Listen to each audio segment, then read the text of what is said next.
moi, à mon avis, le régiment, c'est tous ceux qui le composent. Alors, ce sont les gens qui ont passé dans le régiment. Alors, là, on célèbre le centenaire, alors il y en a eu plusieurs avant nous. Il y a ceux qui sont là actuellement, mais il y a ceux qui vont suivre aussi. Parce que c'est bien intéressant de passer 2 jours dans le cadre d'un colloque à parler de l'historique, les exploits, la fondation du régiment. Mais il y a quelque chose qu'il ne faut jamais oublier, c'est de préparer, créer le futur de notre régiment.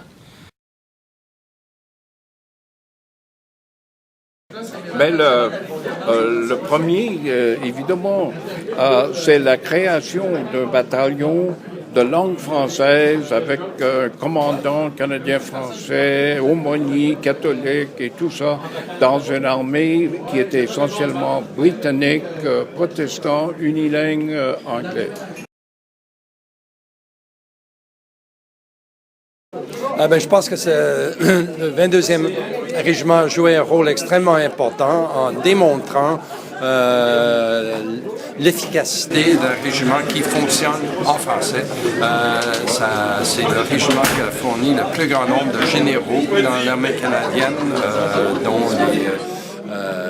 les accomplissements militaires sont quasiment légendaires au Canada. Donc, c'était une source de fierté pour le Canada français et une contribution majeure aux forces canadiennes. À la fin de la guerre froide, il a fallu réinventer notre soldat. Et le Royal 22e Régiment a réinventé le soldat dans un contexte assez difficile des années 1990, mais aussi dans la continuité de ces années 90, c'est-à-dire les années 2000, la lutte contre le terrorisme, l'instabilité internationale, les guerres civiles. Et maintenant, on assiste à une espèce de stabilisation actuelle de cette culture militaire.